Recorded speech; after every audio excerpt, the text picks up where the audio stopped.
Hey everyone, welcome back to the Daily Gold Podcast. Today we're speaking with Tiho Brkan. He's the author of The Short Side of Long blog, and he's also a fund manager out there based in Australia and Hong Kong. Tiho, how are you today? I'm excellent, Jordan. Thank you for having me on your show, and I also want to wish you and all of your readers a very happy 2013 and a lot of prosperity in the coming year. Well, thanks so much, Tiho, and that's why I'm talking to you today. Hopefully, you can you can inject some analysis and some. I don't want to say forecasting. That's kind of a strong word, but you guys out there know what I'm talking about. That's why we have these interviews, because we're all trying to gain insight so we can all profit greatly in the coming months and years. And Tiho, as we get started, we were talking about this off air, and this is something I've been talking about publicly for the last month or so. But as you know, commodities have corrected since early 2011, so it's almost been 2 years since commodities have been in a cyclical bear. They may have bottomed months ago, but we won't know for sure for a while. And looking at gold and silver, they of course corrected heavily since the August peak in 2011, both the metals and the shares. And since that time, conventional investments, especially the stock market, has performed quite well. So to me, I mean, just looking at that, I think there has to be some kind of catalyst or trigger to really reverse that relationship. So in other words, I think something has to happen for us to see precious metals rally, for other commodities to rally, and for stocks to struggle and not be in the limelight as they are right now. So what are your thoughts on all this? Well, that's actually a great question. So thank you for that. It's the question that I think is on a lot of investors' minds, and they've followed it over the last year and a half, 2 years, as you said, and they're wondering where the correlations broke down and why that happened. I think it has a lot to do with officially with the Chinese slowdown and the supply demand of commodities, which have, I guess, put major commodities like copper and crude oil into a sideways consolidation, cyclical bear market, as you put it. So we had oil peak at $115, the Western Intermediate price in February 2011, and we had copper peak around $4.60, $4.70, also in early February 2011. And both of these commodities have now gone nowhere, just as well as the CRB has. Furthermore, we've had silver. When you talk about precious metals, silver peak in May 2011, a little bit earlier than gold's peak in August 2011. So all of these commodities, including some agricultural ones that I follow, for example, like sugar and coffee, have also underperformed immensely. At the same time, because we haven't had such strong commodity inflation within the financial markets, stocks have managed to do okay because earnings have held up and the economy has held up. Usually we know that when commodities rise, consumers experience, I guess, inflationary pressures as prices rise, so therefore that can put brakes on the economic expansion and economic activity. But since we haven't had that happen, it seems that the American economy has prospered to a degree, and the stock market has reflected that in earnings that have held up. So, in my opinion, what could be the catalyst to reverse this trade is actually, especially for precious metals, is actually bad news. Underperforming economic activity and a fall in earnings, and most likely contraction and mean reversion in margins.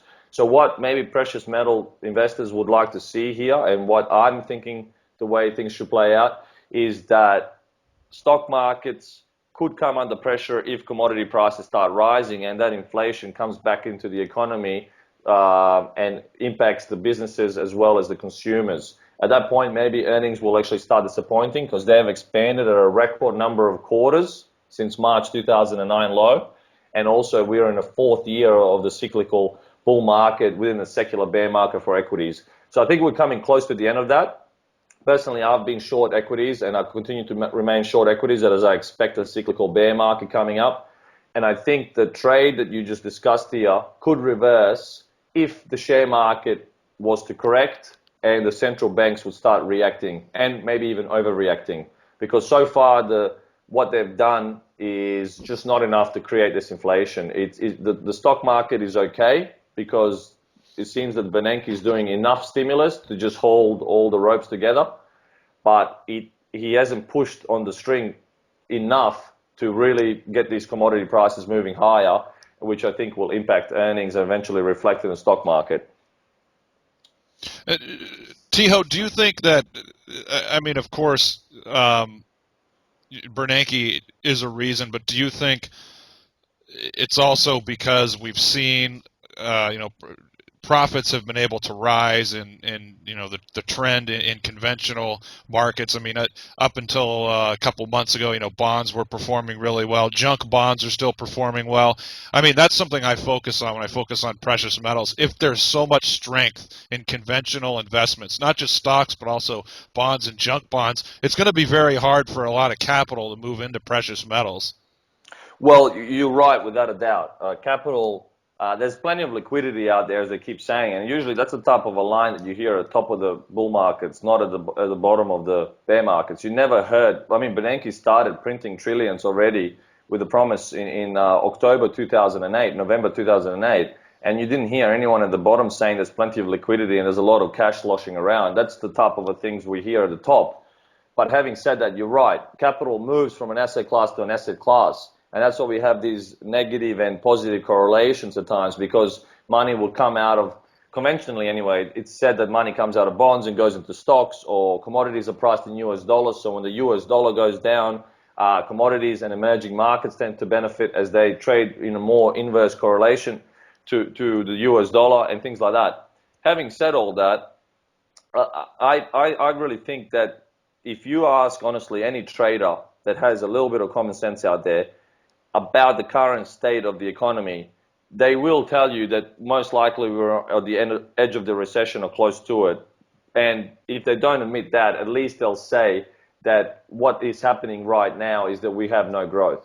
I mean, we don't have negative contraction in the economy, but really we're not growing anywhere as much as we should. We might have 1 or 2% growth. That's real, inflation adjusted.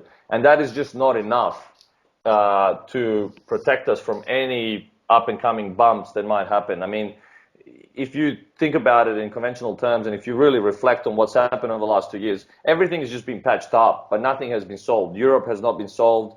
China has an overcapacity, overinvestment, over credit.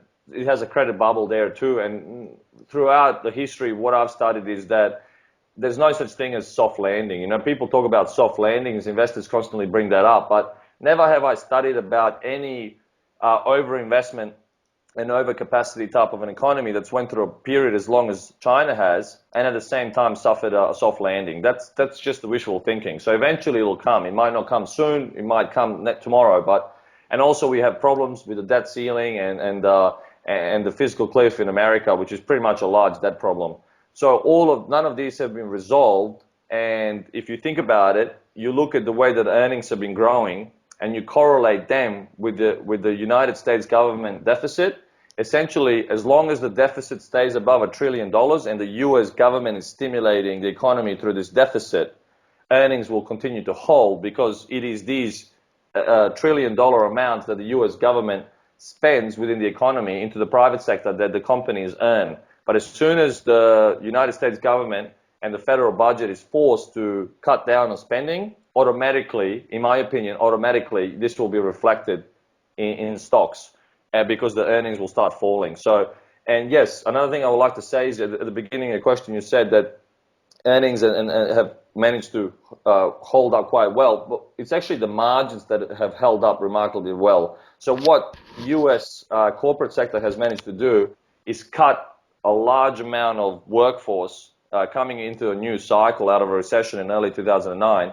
And I think that margins are so high and the companies are so lean right now that we really cannot continue to improve on that basis. So the only thing that can happen right now is that margins can mean revert and companies can get better in the expense section. And furthermore, if what we're talking about here, if commodities start to finally rise and they come out of this cyclical bear market that started in, I guess, early 2011, and that these prices like crude oil and copper prices and all other material prices like cotton prices, etc., they start putting pressure on company margins, as well as the US government reducing its spending, because eventually this new debt ceiling is coming up again, and then a problem after that is going to be around the corner, and a new problem. They just keep kicking the can down the road like Europeans, but eventually they're going to have to cut spending as well. I think all of those things together is going to start being reflected in the earnings picture of the US companies. And at that point in time, I think Federal Reserve is going to try to stimulate to hold up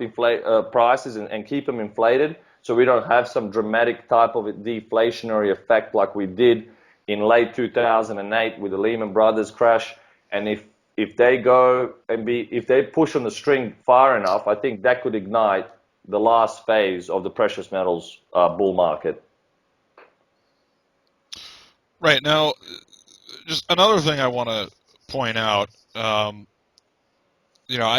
frequently interview Greg Weldon, who's one of my favorite macro guys here in the U.S., and as our listeners know, and he's been pointing out to me recently that if you look at all the government debt that has to be financed year by year, he was saying that 2013 is the biggest by far. And I think the reason for that is if you go back in the financial crisis, especially in the U.S., we took on a lot of debt in short-term notes and not long-term instruments. So in addition to these huge deficits, there's a lot of debt that has to be refinanced this year. And I mean, if you just consider that, I mean, they're just for governments to be able to keep this thing going without any major shocks, they're going to have to ramp up the debt monetization a lot more this year. And I mean, perhaps that in itself can start to spark inflation. Without a doubt. So the gentleman is quite smart and he's following the right type of a data. So I'll give you a little bit more in-depth there. I'm not sure if you already covered it or not because I'm not familiar with the interview. But in 2013, officially, now these are official figures that are on the books. We know that the way the US Federal Reserve accounts, it's that a lot of the unfunded liabilities and other programs, military spending, et cetera, that's not really accounted for. So the debt numbers can be really seen at that debtclock.org or whatever the website is, and you can really see the true type of spending there. But I'll just give you some numbers here. So in 2013, you're definitely right, by far is the highest year. What we have here is bond principal amount at about 2.9, I think, billion. 2.9 trillion. My bad. You can get lost with these numbers. As you can see, we're just so many zeros here that we can't even count them. And the interest is at 212 billion. And then what we're looking at, that's the biggest year, 2013. So we have over $3 trillion to roll over, both from bond principal and the bond interest. And then and the interest is very small at the moment because Bernanke continues to push interest rates down as much as he can. Obviously, this is not because the economy, or this is not because of the jobs, as it is he reports on the CNBC every morning that he's interviewed. It's more to do with the US being able to finance itself. So regardless of where the unemployment rate goes, Bernanke will have to keep printing and printing and printing to help the United States government roll over the bond principal and pay off its interest. Furthermore, in 2014, we have over 1.5 trillion. So 1.46 in the bond principal and interest of about 200 billion, depending on where interest rates are going to be. This is measured from the current level of interest rates. And then all the way to 2017, 2015, 16, and 17 are all over 1 trillion. So we will be doing 3 trillion this year, and then over 1.5 trillion next year, and then 1 trillion for every year after that. And I think deficits could get even larger unless the Congress starts doing something. So until 2017, it's just going to be a trillionaire's party, really.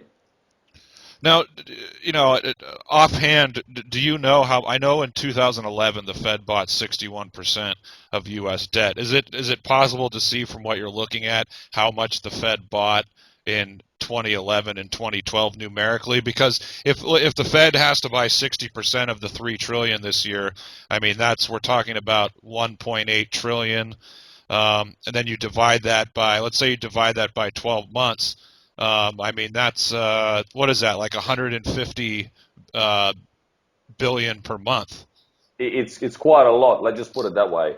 The more important question, the more important discussion is for how long can the Fed continue to do these things for before the foreign investors start dumping bonds. You know, I've always been of opinion that the Kondratiev cycle, which goes for 60 years in the interest rates and 30 years subsector interest rates, is coming close to an end. So, you know, we had a bottoming in the interest rates around just before World War II and around World War II in the late 1940s, as we were discussing before we started the interview. And then we had the peak in interest rates in 1980. 1981 type of an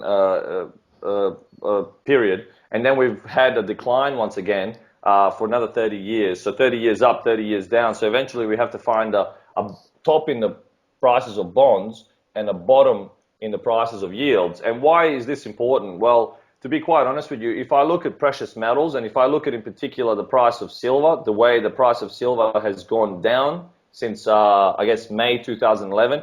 And the price of copper has gone down since February 2011, and the price of oil has gone down since 2011. They've all gone sideways and consolidated for anywhere up to 24 to 20 months. Even gold's been consolidating against since August, since I guess this is 16 months. So they're all inversely correlated at the moment with the Treasury bonds. So my question is, how long can the Federal Reserve keep buying and buying 60 to 70% of all treasuries issued and all the rollover that's occurring until foreign investors start actually dumping these bonds and start saying that's enough? You know, large holders of treasuries are Japan and China, and if China was to just double its gold reserve from 1% of its all of its monetary reserve to 2%, I think the price of gold will jump tremendously. So the question is, we have to try to figure that out, and I think it's coming. Because I don't think countries like Russia and China and Japan, maybe Japan as an ally might, but the rest of them, and Brazil, they might not just sit around and wait and just watch the way the Bernanke is devaluing the dollar and constantly printing and just purchasing these treasuries. Eventually there'll come a D-Day. I'm not sure if that's going to be tomorrow, in a month, or in a quarter from now, or maybe even longer. But I think eventually this money printing cannot go on, and a catalyst will break out, and that's where precious metal will go soaring because a panic will come into the market. Okay, you said the word breakout. Let's just close by talking about, let me get your thoughts on the technicals of gold and silver. I know we probably agree, but you know, I think you said something to me off air, which I completely agree with, which is, you know, the longer gold consolidates, I mean, if we get this consolidation, if it lasts another 6 or 7 months, I know that's going to be painful for a lot of people. It'll be painful for me for sure. We get a continued consolidation. I mean, I was looking at the Bollinger Bands of volatility and just, you know, comparing the consolidation to the past consolidations. To repeat myself again, assuming this consolidation continues another 6 or 7 months, I mean, gold is going to be in position for it's going to have a 2-year base, a very tight consolidation. I mean, that, to me, we're going to see that breakout launch gold, you know, well past 2000, probably into the mid 2000s eventually. I don't know if you agree with me, and maybe you could give me your thoughts on silver as well. Well, as I've said to you as well, I'm not a prophet, so I don't know how it's going to happen, and I don't know when it's going to happen. But one thing is for sure, I definitely know that it will eventually happen. So I'm a long-term investor, and my goal is to hold. I have a large investment in silver, and majority of my recent purchases, as you know yourself very well, were in late December 2012, and also in June and July 2012. So 2011 in December and 2012 in June. So recently, first of all, I've noticed that the sentiment has really fallen. If we're talking about technicals here, I'll also include other things. So sentiment has really fallen in gold. Like, I've looked at certain sentiment indicators, and a couple of weeks ago, we had single-digit daily sentiment index. We had only 5% bulls on silver, which was the lowest since 2008. And we had about, I think, 6% bulls 2 Fridays ago on gold around, I think, low 1600 area. And that's sort of created a little bit of a base and a bounce here. Also, certain other indicators like public opinion on both gold and silver have fallen to these levels where intermediate degree bottoms occur. Furthermore, newsletter writers and advisors, tracked by Herbert Gold Sentiment Index that I've already put on my blog, they're actually recommending a short exposure to gold. So on average, every newsletter is about 12% exposure of cash towards shorting gold. I mean, if you compare this to where gold was trading only in October at 1800, these newsletter geniuses were recommending 70% net long exposure. And that was the top, and now I think this could be closer to the bottom.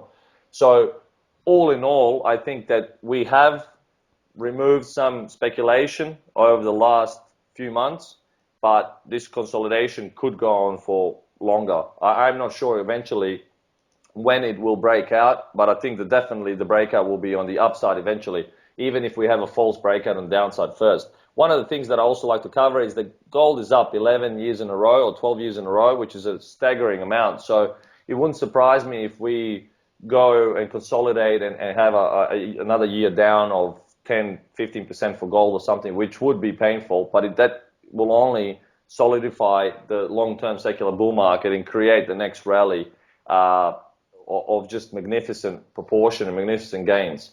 So if we look at silver in particular as well, I trade silver. We peaked in May 2011 at around $50, and we've had two gigantic crashes of about 30% or more. One happened straight in May 2011, and the other one happened in September 2011. And since then, silver price has just been in this range between $26 and $35 on the upside, give or take a couple of dollars. And that's continued for more than a year, just that range. And it seems like we're sort of triangulating in, and eventually a decision point is going to be made. And same with gold, even though the consolidation has been going on for a little bit less than silver because gold had a bit of a rise before silver already peaked. But also with gold, it's an 1800 on the upside and I guess 1530 or so on the downside. So we could have some more negative surprises. And if we do, for me, my strategy is just to buy more, I guess. So hopefully I'm smart enough to buy more gold and silver, and especially silver, because I think what is coming on the other side of this consolidation is going to be magnificent returns, magnificent gains, and they're going to occur within the panic stage of, I guess, financial markets, because the way precious metals, I guess, finish their secular bull markets is always with some type of a dramatic, parabolic, euphoric price movement.